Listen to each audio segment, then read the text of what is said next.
यह अदालत विजय चौटाला को आईपीसी की धारा 302 के तहत उम्र कैद की सजा सुनाती है। क्योंकि हमारे समाज में डॉक्टर में तने भी बेरा है, डॉक्टर को भगवान माना गया है। लेकिन ये लोग सिर्फ पैसे की खातिर कुछ भी कर जाते हैं। अरे ऐसे लोगों को तो चौराहे पे खड़ा करके गोली से उड़ा देना चाहिए।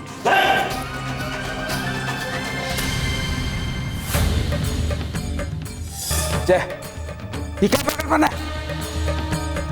पिस्तौल दे दे, पिस्तौल दे दे प्रताप जी की। अरे भाई साहब, कभी तो अपने छोटे भाई का साथ दीजिए आप, कभी तो उसकी साइड लीजिए।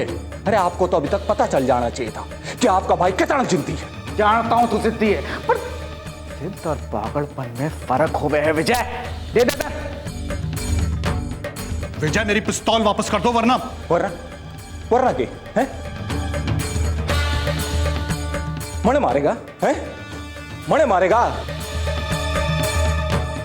अरे एसपी, आज तक कोई बंदूक ना बनी जो विजय का सीना चीर सके, और आज तक कोई जेल ना बनी जो विजय को अपने अंदर रख सके। समझ गया? विजय मर सकता है पर झुक नहीं सकता। मैं चला भाई साहब।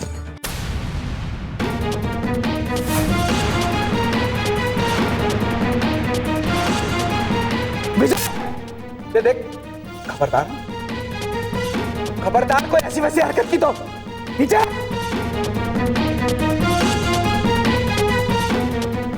नीचे रखते भाई मेरे, पिस्तौल नीचे रखते। वाह भाई साहब वाह, बड़ी चिंता है आपको मारी है, बड़ी चिंता हो रही है अब।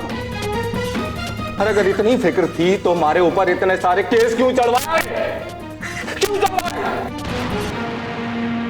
अरे जीने ना दिया, कम से कम चैन से मरने तो तुमने। बापू, आपको क्या लगता है कि आप ये बहादुरी का काम कर रहे हो? ये काम तो कायर करते हैं। अगर आपने गलती की है तो सजा भुगत लो ना। बोली अपने बड़े पापा की चमची। अरे तू तो यूं ही चाहती थी कि थारा बापू सारी उम्र जेल में चक्की पीसता रहे, पर ऐसा हो नहीं सकता, नहीं हो सकता, ऐसा कभी नहीं हो सकता।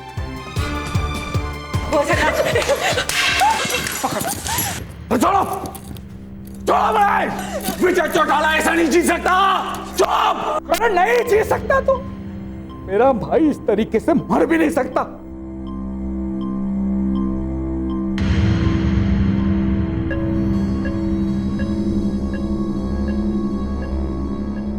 पांडे जी ले जाओ उसे, ले चलो।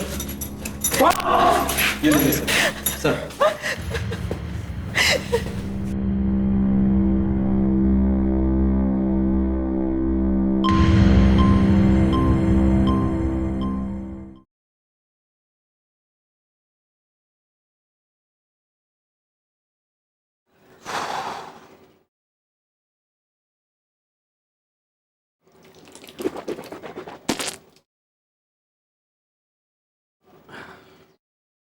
नीलम, नीलम,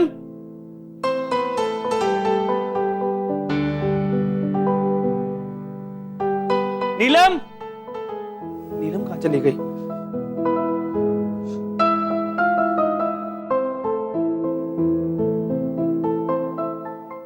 फोन उठाओ नीलम, फोन उठाओ।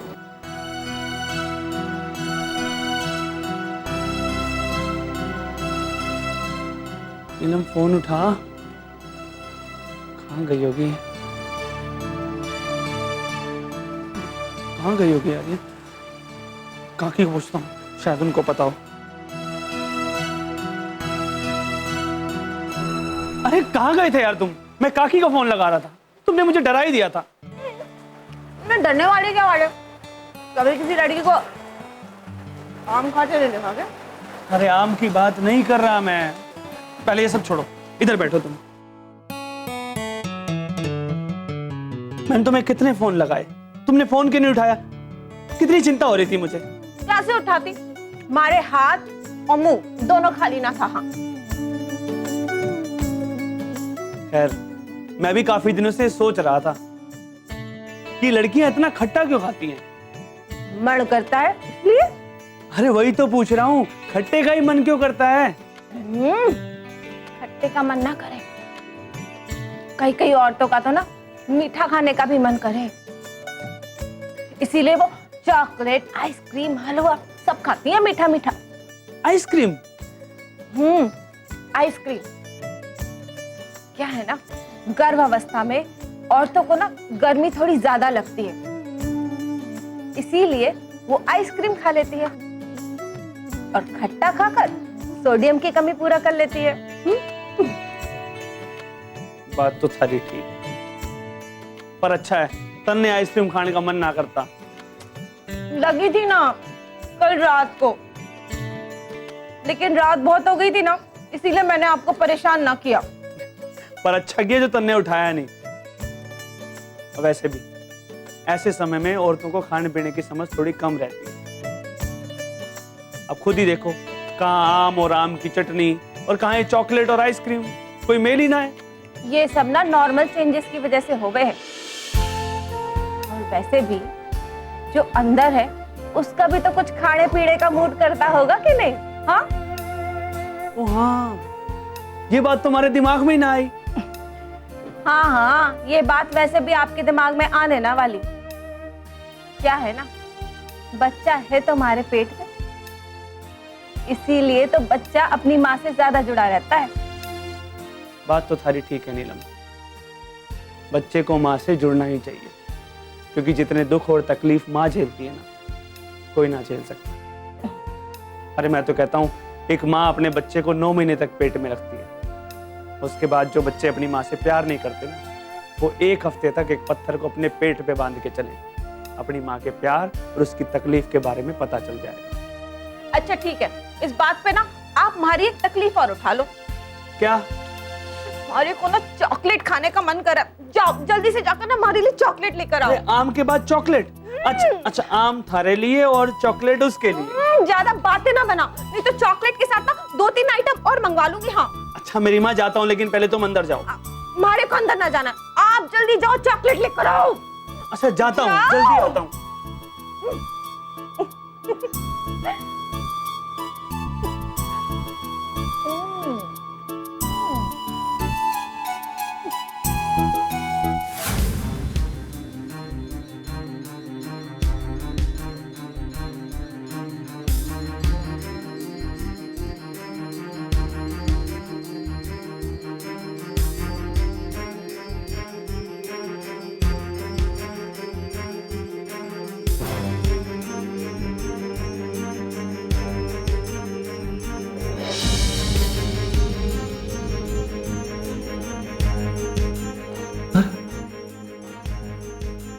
अरे यू कहाँ होगा मैं?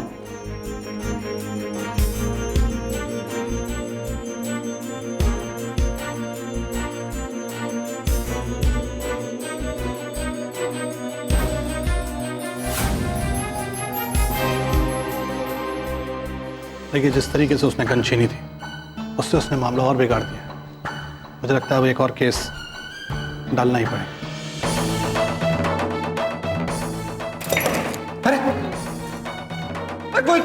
अरे घोड़ो, अरे निकालो मुझे यहाँ से, अरे निकालो, अरे कोई है? अरे सुन रहा मैंने कोई, अरे निकालो यहाँ से। लगता है उसे होश आ रहा है। अरे बापू, अरे मेरी माँ को जाड़े मने, अरे किसने बंद कर दिया मने यहाँ पे?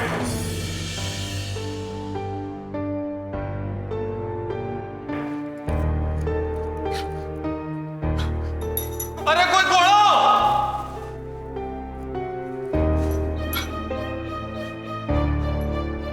अरे मैंने यहां से बाहर निकालो, अरे कोई घोड़ो, कोई सुन रहा हमारी आवाज?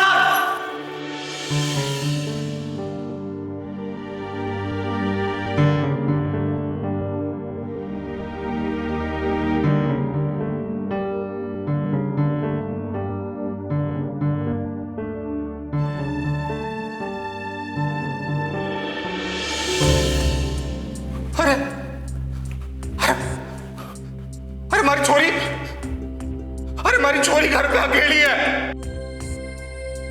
अरे हमारी छोरी घर पे अकेली है। अरे वहां की माँ है, वहां की माँ मर गई है रे।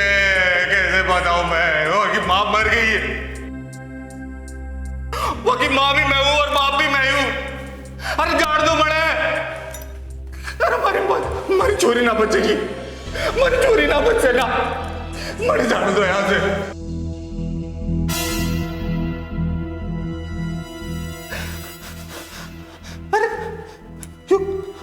क्यों हथकड़ी क्यों मारती है? क्यों मारती है मारे हाथ में हथकड़ी? अरे क्या किया मैंने? क्या किया है मैंने? अरे मैंने क्या कर दिया भाई? अरे मैं तो सीधा साधा इंसान हूं।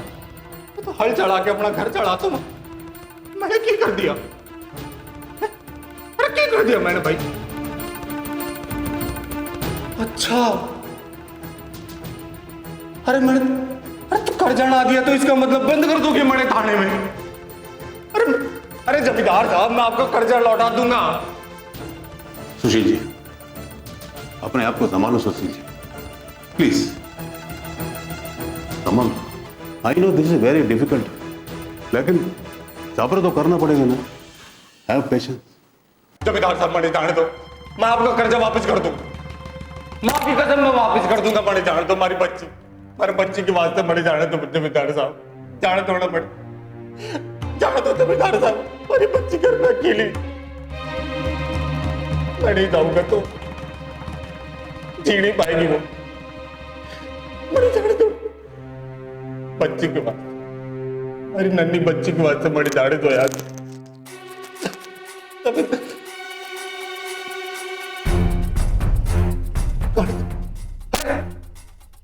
अरे जमींदार साहब, अरे जमींदार साहब।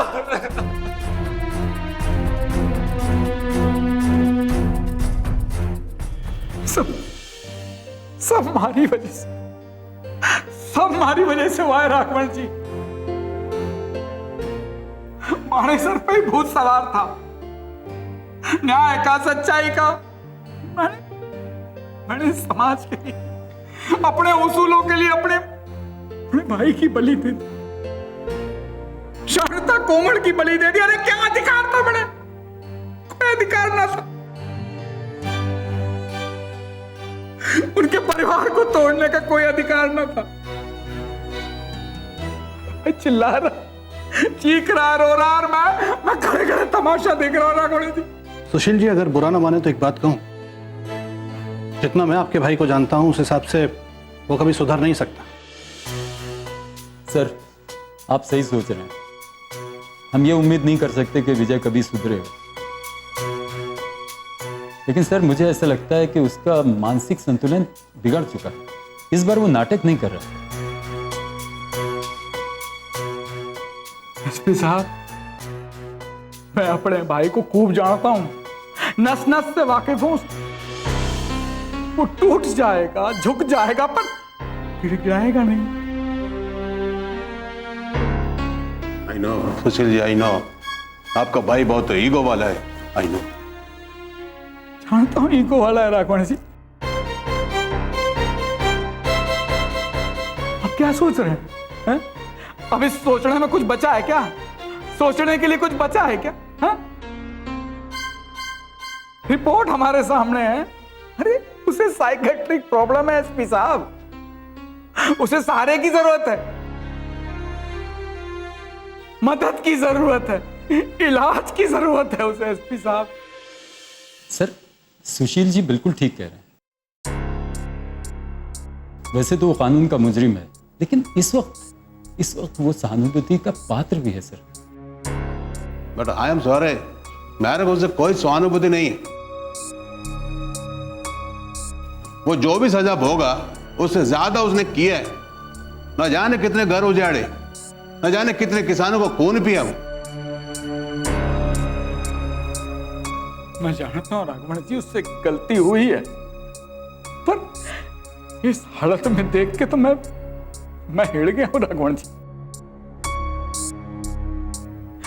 सच बताऊं, मैं इस गलती के लिए खुद को कभी माफ नहीं कर पाऊंगा राघवन जी।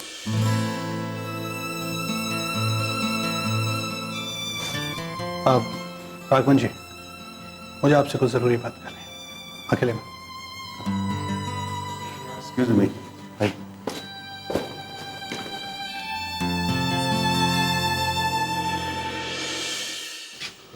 राघवन जी, मैं यकीन के साथ कह सकता हूँ कि इनका भाई नाटक कर रहा है। I also agree. अपना लाइफ में मैं ऐसा आदमी नहीं देखा। He is very dangerous. इतना आसानी से हार नहीं मानेगा। बिल्कुल सही कहा आपने। मैं भी दावे के साथ कह सकता हूँ कि इसने और इसके वकील ने मिलकर ये खेल खेला है। वो चाहते हैं कि इसे पागल साबित कर दिया जाए और जस्सा पिघल जाए, ताकि इसकी सजा कम से कम। लेकिन आप ऐसा मत होने देना। सुशील जी एकदम सीधा साधा आदमी है, इसका बातों में आ जाता है। क्या करें, इंसानी फितरत। अब सुशील जी खुद इतने अच्छे इंसान हैं कि उन्हें दुनिया में हर कोई अच्छा नजर आता है, और फिर ऊपर से विजय, वो उनका अपना खून है। हमदर्दी होना तो लाजमी है। पता नहीं इतना धोखा खाने के बाद भी होता है राघवन जी, होता है। अब घबराइए मत। इस बार विजय के ऊपर मेरी पूरी नजर। मैं उसे आंखों में धूल नहीं झोंकने दूंगा। आप देखिएगा, आप देखिएगा कि इस बार मैं उसे सजा दिलवा के रहूं।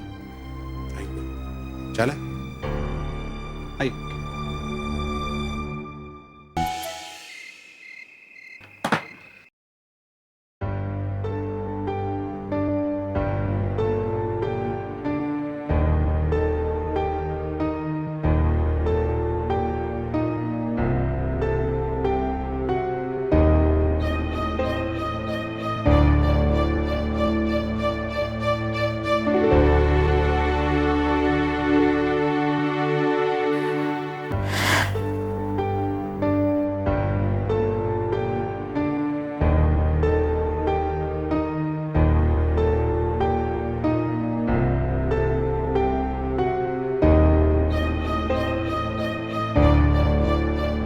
क्या हुआ अंकल? अब काफी डिस्टर्ब लग रहे हैं। जिसके भाई की ऐसी हालत हो गई हो, जो अपने लिए मौत मांग रहा हो, वो डिस्टर्ब नहीं होएगा तो क्या होएगा बेटा? डॉक्टर्स ने क्या कहा है? मैं ना मिला डॉक्टर से, उन्हें हिम्मत ही नहीं हुई अंदर जाने की। मैं उसे ऐसी हालत में देख नहीं सकता। मैंने केवल सुना। क्या सुना?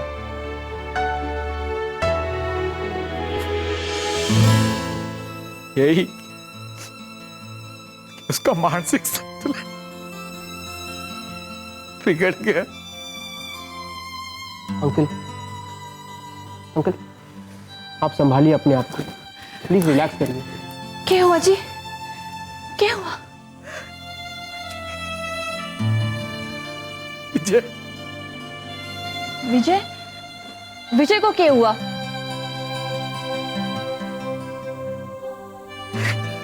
पागलों की तरह चीख चिल्ला रहा था, कह रहा था मुझे छोड़ दो, मुझे घर जाने दो, मेरी छोटी बेटी है, उसका ख्याल रखना, से खाना कौन खिलाएगा?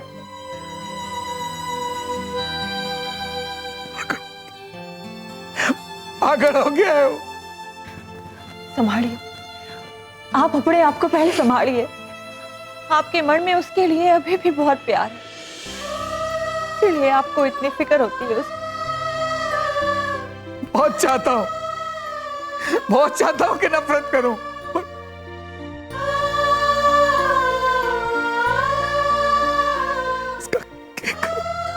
बस आपका प्यार खत्म नहीं होता और उसकी नफरत खत्म नहीं होती। अंकल, आप उनके लिए इतना क्यों परेशान हो रहे हैं?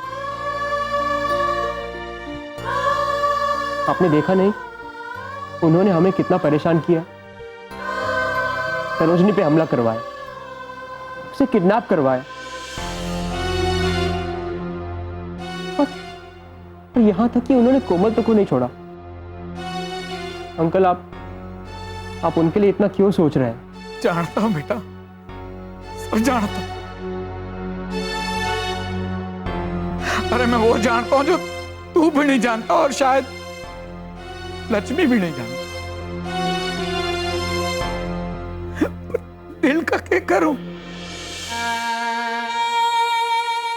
अगर उसे चोट लगती है तो खरोच यहां तक आवे, अगर वो परेशान हो गए तो यहां भी चैन नहीं मिलता मुझे।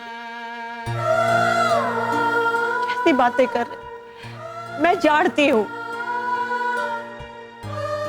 आपने उसे अपने दिल में अब तक बसाया हुआ है, पर क्या कर सकते हैं?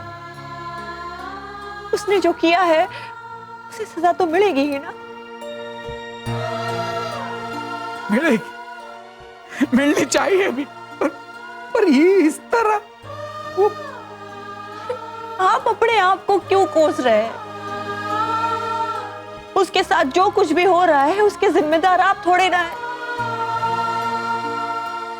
अरे उसने जो किया है बस उसे उसकी सजा मिल रही है, खुद जिम्मेदार है वो। और आप, अरे आप इस घर के बड़े हैं, घर वालों की जिम्मेदारी आपके कंधों पर है। आप चाह के भी कमजोर ना पड़ सकते। ये सब छोड़िए, अपना मूड ठीक कीजिए, मैं खाना लगाती हूँ। मरे ना खाना।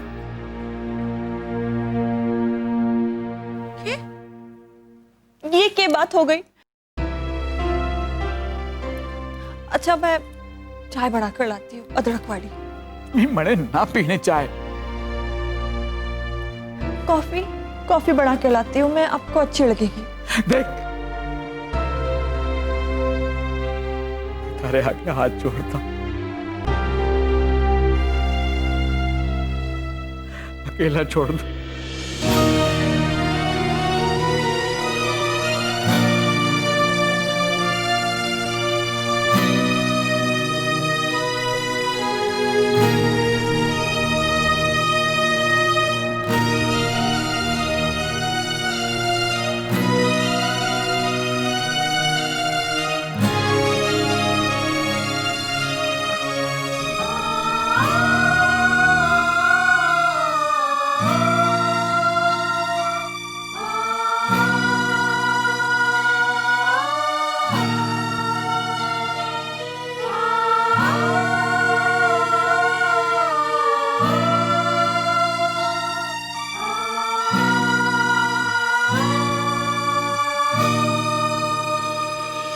माँ, आपको यकीन है कि बापू को कुछ ना हुआ? बिल्कुल भी नहीं। मेरा बापू वो कलाकार है कि के बताओ। अगर गिरगिट भी ने रंग बदलता हुआ देखे ना तो इनका शागिर्द बन जाए। सही कह रही हो माँ, बहुत ऊंची चीज है बापू। जब बापू को पता चला कि अब वो बच ना पाएंगे तो उन्होंने ये वाला गेम खेला। क्या सोचा उन्होंने कि वो जाल समेत ही उड़ जाएंगे?